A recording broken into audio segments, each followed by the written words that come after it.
In some ways, the buildings at the front could look like they might have washed up like a boat onto the foreshore.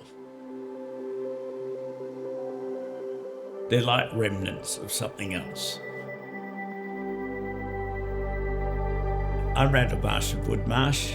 I'm Lance Chu from SC Land. And this is Esplanade, Brighton. We're 17 kilometers from Melbourne CBD in Brighton on the foreshore, just between two beaches of Brighton Beach and Middle Brighton Beach, and right in front of Greenpoint Park. We've been working on this project for 25 years, Randall. Yes. It's gone through a lot of iterations, but I cannot be more proud of how it's turned out today. The way that we had determined the brief was we wanted some apartments, and we knew that we wanted some townhouses as a variation of product within this neighborhood. When we were talking about what we envisioned on the site, I didn't know if it was going to be a building or what it would look like. I really entrusted the team of Marsh. What they had come up with was a collection of buildings.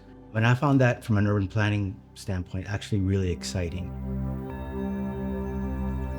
We thought it was important to have a spine down the site so that from the very back of the site, there was a sense of connection to the water, which you see that visual access, the visual line going through the site.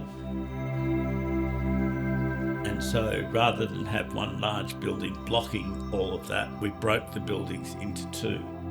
And actually the arrangement becomes successful because on one side, they're one apartment per level, which is of course very attractive to people. And on the other side, there's one large penthouse which has a roof access, and then 6 lower apartments. Well, one building is a sheer wall of a textured, rough cast render, which is a very light, sandy or white colour. That emphasises the abstraction of the fenestration on it. It's a sheer surface, although very textured, and then very sharp bubbles or glass windows of various colours. Whereas the black building, which is zinc, the zinc is ribbed, and within the ribbed pattern of the facade, there's an abstraction placement of windows, which the idea is that you kind of don't necessarily notice the windows until you start looking at them, and there's no obvious rhythm to the windows. So a similar theme in both, but two different methods of expressing that. When Randall first showed us the intent of how the townhouses were going to be designed and the intent of how to capture the light, what we really loved about it was the design and articulation of these teak timber screens, which Randall referred to them as they bloom out. I liked the kind of idea that they were almost wind-driven or sails, and it animated the facade on the north side, while at the same time kind of creating this beautiful dappled light through not only the trees, but also through the timber screens. So from the street, you are drawn in to the building by two converging textured walls. There's an element of surprise, of unknowing where you're going because it twists, but slowly it unfurls itself to the landscape garden and the buildings beyond. What we wanted was not a formal garden, as they say, but something a little bit more overgrown, more accidental perhaps. First thing about the interiors was to make them spacious and to flow, but to also bring the quality of the exterior internally.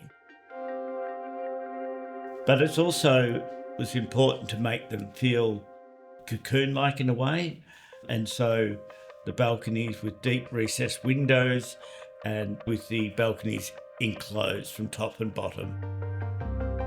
I think that was really actually important to have that neutrality without over-designing what the interiors are. But at the same time, from a client side, what you have created has to be a little bit of a reflection of our desire of what we wanted, and perhaps even a reflection of ourselves. There is very high quality materials here, but it's done in a very casual manner.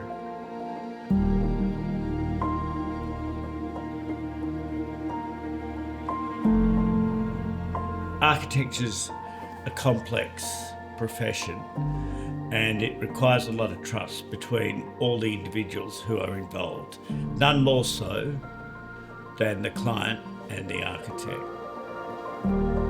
We were very lucky to have clients that loved architecture but were also prepared to open their mind to possibilities. And I think it's the role of the architect and the architectural practice to be able to describe and provide good reason why you might approach a building in a certain way and what the resolution of that design is. I think I like the idea that when people come across this part of Esplanade, they see the buildings, they are surprised by them, they're delighted by them in their form.